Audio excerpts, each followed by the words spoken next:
Hello everybody, welcome to my channel, Sewing Side Hustle.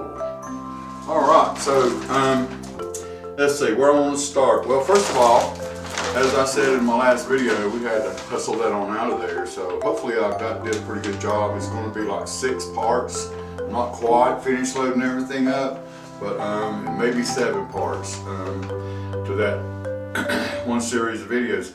This is our next job, and as I said, it's coming in, pretty fast. So as it turns out, I'm going to have to hustle the video part out so we can get the work turned out. I've heard it said that those who can do, those who can't teach.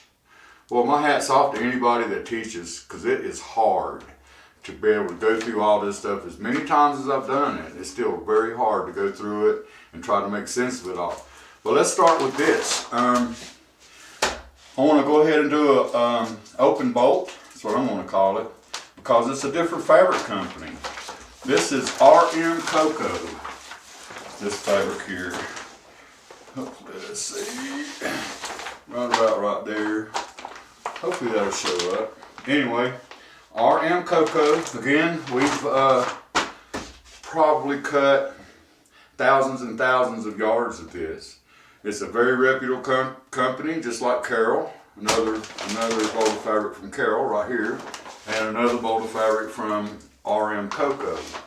All right, so that being said, I'm going to open this up, and this is the first order that we're going to do is in this bolt here. We've actually got 3 or 4 separate orders here that came in. So anyway, this will be the first order. I'm going to go ahead. I'm not going to video it. I'm just going to go ahead and open it up, get it on the table, and or get it on the rack and start cutting. When I get it all cut, the lining and the fabric, then I'll be back. Thanks for watching. Stand by. Cool. All right.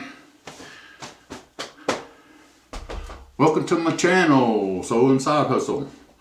Alright, so I started this video, and I'm not going to change it. It's just how it works in our shop, so I'm going to leave it and continue on.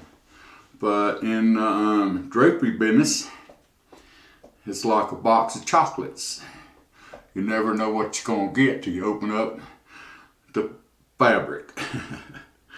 So where I thought that we were going to be cutting fabric and lining and putting it together, actually that's not going to happen on this job, and I'll tell you why. But first I want to back up and say this is R&M fabric, and again this one is inside the bolt instead of being on taped to the outside of the bolt, but it basically says the same thing. In big letters it says stop, do not cut until you read. No claims will be honored once fabric is cut. Face side, many fabrics are reversible. Check fabric for pattern, color, dye lot, yardage, and flaws.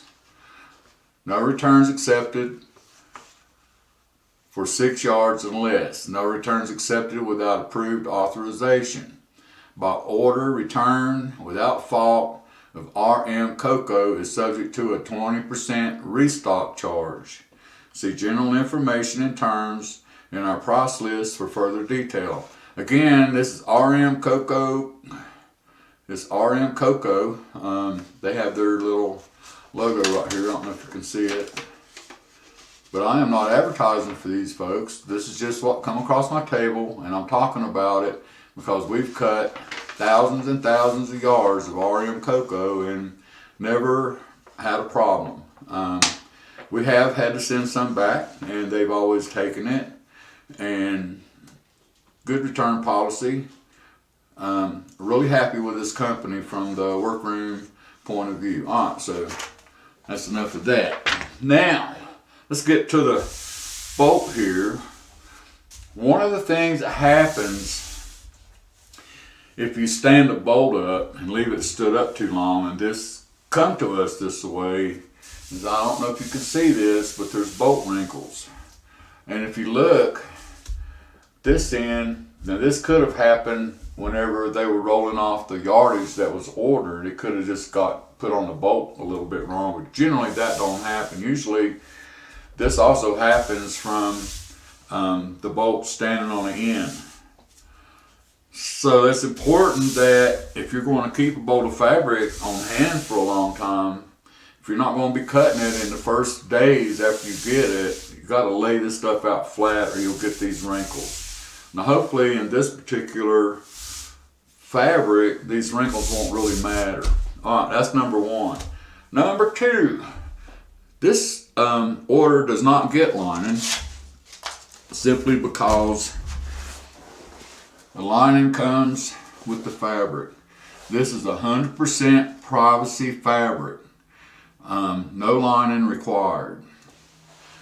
However, since we're not putting a lining, it gets cut a little different. Alright, so we have to cut this an extra 4 inches long for our cut length. Instead of adding 12 inches, we have to add 16 inches, an extra 4 inches. Unlined, you add 16-inch allowance, and line, you add a 12-inch allowance. 8 inches for the header to wrap around the buckram, 8 inches for a double 4-inch hem.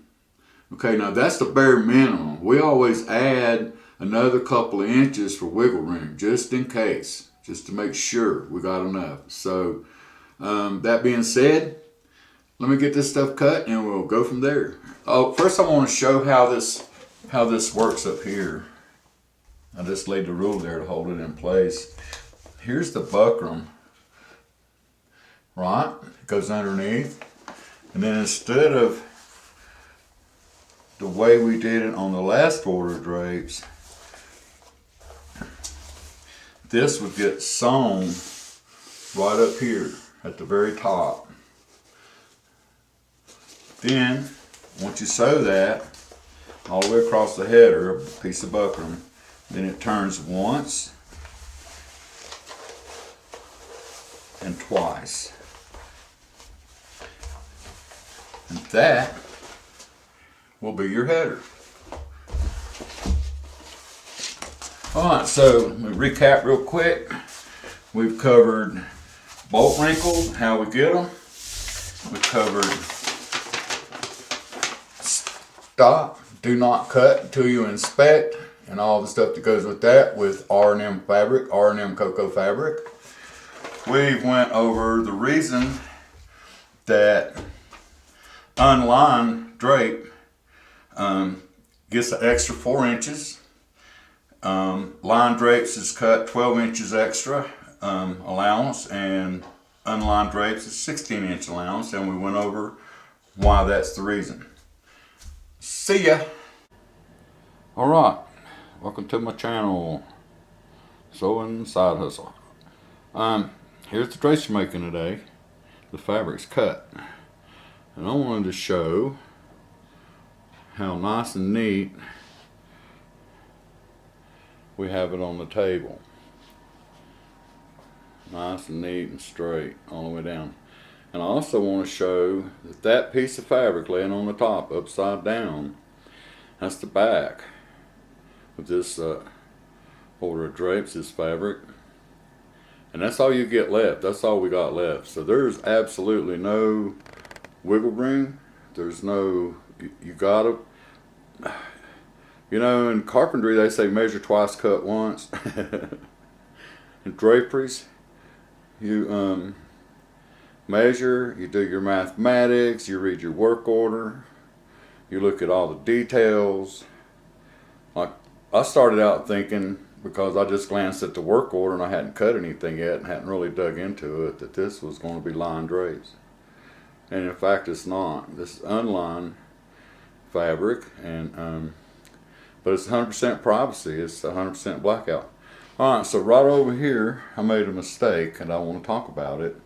And I'm going to be able to fix that mistake. It's going to be no issue. I just have to be careful where I put that first panel. I put a pin in the drape over there to mark 17 inches. This is blackout. If I surge that to another panel, because they have to be three, it takes 3 of these panels to make one drape, or 3 widths, the proper way to say it, to make a panel. Alright, so if I don't put that mistake in a side hem, a light will come through. We can't have that.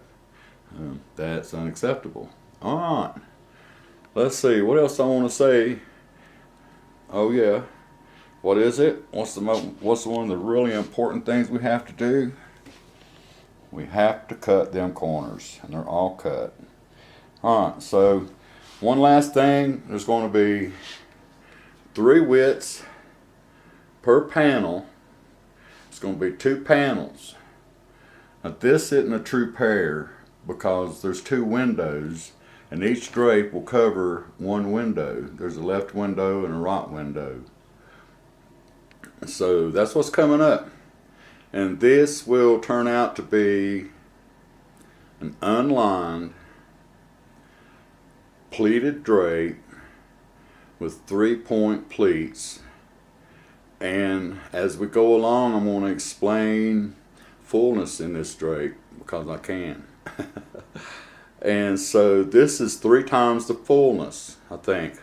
I'll have to relook at the work order, but I know it's 2 times. I think in New Mexico they like 3 times the fullness. So this is going to be a 3 times the fullness drape. See ya.